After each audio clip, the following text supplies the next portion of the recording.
नमस्कार, मैं हूं धीरेन्द्र गिरी गोस्वामी। वन इंडिया के डिजिटल प्लेटफॉर्म में आपका स्वागत है।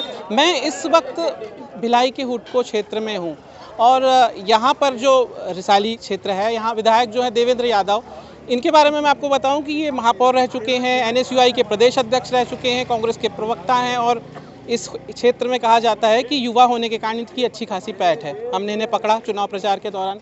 देवेंद्र जी, आप इस बार चुनाव के लिए निकले हैं, तो पिछले बार की तुलना में कैसे? क्योंकि जब आप पहली बार वोट जब मांगने गए थे तो लोग बोले कि एक युवा है, हमारा छोटा भाई आया है, ऐसा आशीर्वाद मिला। अब इस बार तो आप सीनियर हो गए। देखिए, ऐसा है कि पिछले 5 सालों में पिछले बार और अभी में अंतर ये है कि पिछले बार एक नए बच्चे को भिलाई के लोगों ने स्वीकार किया था कि चलो इसको अवसर देते हैं काम करने के लिए।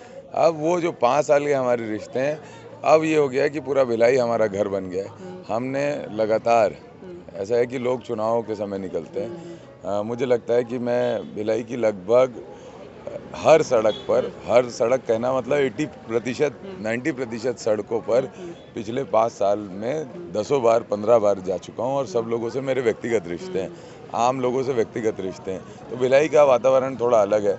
आप अगर उसको अनुभव करेंगे तो यहाँ पर ऐसा नहीं है कि प्रत्याशी को 5 साल में एक बार जनता देखती है। हमारे बड़े अच्छे रिश्ते हैं और सबका स्नेह और विश्वास मिल रहा है। अच्छा, जैसे हम दूसरे कई लोगों से मिलते हैं कैंडिडेट से, आपकी पृष्ठभूमि महापौर वाली है, तो आप तो गली गली जाते हैं, लोगों से मिलते हैं। अब वो अभी भी वही शिकायतें लेके तो नहीं बैठ जाते कि सर नाली बना दीजिए? ये एक उम्मीद तो लोगों की ज़्यादा रहती होगी। देखिए, ऐसा है कि जो काम होता है ना, काम मेनली ये है कि जो लोगों के रोज़मर्रा के जीवन से जुड़ी हुई समस्या है ना, वो उनकी सबसे बड़ी समस्या है। तो नाली, सफाई, सीवरेज, पानी, बिजली, ठीक है, और रिकरिंग वर्क जो होता है ना, जो नगर निगम के थ्रू होता है, वो मोस्ट इम्पॉर्टेंट वर्क है मुझे लगता है। क्योंकि किसी भी जनप्रतिनिधि या को सबसे ज़्यादा उसको फेस करना पड़ता है और जनता भी उसका उम्मीद करती है, क्योंकि जनता जब उसके घर के सामने अगर लाइट नहीं जल रही कहीं पे, तो वो बट ऑब्वियस है, वो बोलेगी उसके लिए और वो उम्मीद करेगी कि ये जल्दी ठीक हो जाए। तो इस तरह के सभी विषयों को हमने पिछले 5 साल में बारीकी से देखा। हमने नगर निगम में महापौर होने के कारण हमारा जो वो अनुभव था वो भी हमारे लिए काम आया। तो हमने बैलेंस बनाया। हमने ये नहीं किया कि हम एमएलए-शिप कर रहे हैं तो हम नीचे नहीं जाएंगे, हम मूलभूत आवश्यकताओं को नहीं देखेंगे, हम बड़े प्रोजेक्ट्स पे ही बात करेंगे। हमने दोनों का बैलेंस बनाया। हमने बड़े प्रोजेक्ट्स पे भी डिलीवर किया। जैसे कि आप भिलाई में देखेंगे कि हाउस लीज की रजिस्ट्री का मामला था, इतना पुराना पेंडिंग मामला था जिसका सॉल्यूशन हुआ।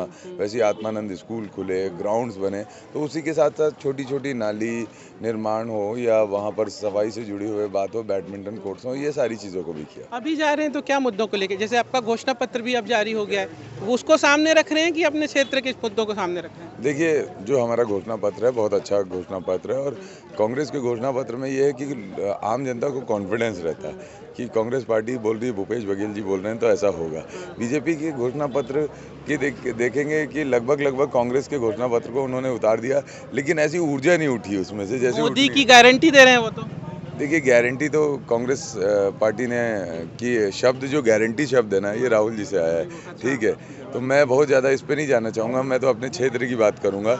मेरे क्षेत्र में तो ये है, हमारे स्थानीय विषय भी हैं जिसको हम प्राथमिकता में रखते हैं और स्थानीय विषय को समाधान करते हैं और ओवरऑल जो स्टेट के विषय हैं उसका लाभ जो हमको मिलता है वो मिलता है। एक सवाल आपसे पूछ रहा था, पिछले चुनाव में जब वो प्रेम प्रकाश पांडे जी काफ़ी सीनियर हैं, आप एक वरिष्ठ राजनेताओं के नाम इज्जत भी करते होंगे, लेकिन अब 5 साल उनके अपोजिशन में रहने के बाद अब कैसा महसूस करते हैं कि जब लोगों से मिलते हैं उम्मीदें ज़्यादा हैं और बीजेपी के कैंडिडेट अब आपको कैसे नज़र आते हैं अपने सामने? नहीं, देखिए, ऐसा है कि वरिष्ठ व्यक्ति हैं, हम उनका सम्मान करते हैं, वो अपना काम कर रहे हैं, हम अपना काम कर रहे हैं। जनता जागरूक है, जनता को, और भिलाई की जनता तो बहुत जागरूक है, वो समझती है कि क्या करना है।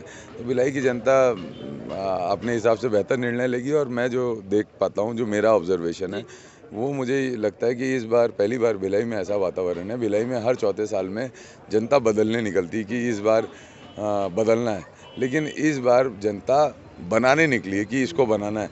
तो इस बार भारतीय जनता पार्टी के लिए परिस्थिति कठिन इसलिए है क्योंकि जनता सपोर्ट कर रही है हमको। जनता चाहती है कि हम चुनाव लड़ें और जीत कर आएँ। अच्छा सर, ये मैं ताम्रध्वज साहू जी से मिला अभी, उनसे बातचीत हुई तो उन्होंने कहा कि क्षेत्रों में जाते हैं तो लोगों की कुछ मांगे होती हैं जो जनगणना नहीं हो पाने के कारण नहीं हो पाती। राहुल गांधी भी कास्ट सेंसस का मुद्दा उठा रहे हैं।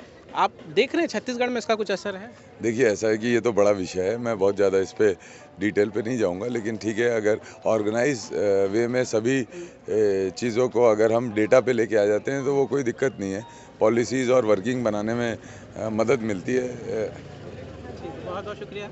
देखिए, देवेंद्र यादव इन लोगों से मिल रहे हैं और क्योंकि जिस प्रकार के यहाँ पर मुद्दे हैं भिलाई के, इस पूरे क्षेत्र के, वहाँ पर ये सीधे कह रहे हैं कि स्थानीय मुद्दे भी एक महत्वपूर्ण विषय होता है। और इनका कहना है क्योंकि ये इस क्षेत्र से महापौर भी रह चुके हैं तो चीज़ों को बारीकी से समझते हैं और इसी विषय को लेकर वो लोगों के बीच जा रहे हैं। हालांकि कांग्रेस का जो घोषणा पत्र है उसको भी वो लोगों के सामने रख रहे हैं। अब देखना दिलचस्प होगा कि छत्तीसगढ़ की राजनीति में भिलाई की जो सीट है, जहां से प्रेम प्रकाश पांडेय पूर्व मंत्री बीजेपी की ओर से हैं, देवेंद्र यादव युवा व्यक्ति हैं, लेकिन अब उनके पास अनुभव भी है।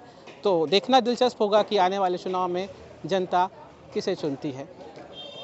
भिलाई से मैं धीरेन्द्र गिरी गोस्वामी, वन इंडिया डिजिटल के लिए। अगर आपको ये वीडियो पसंद आया, बातचीत पसंद आई तो उसे लाइक कीजिए इस वीडियो को और शेयर कीजिए और कमेंट बॉक्स पर अपनी राय ज़रूर बताइए। नमस्कार।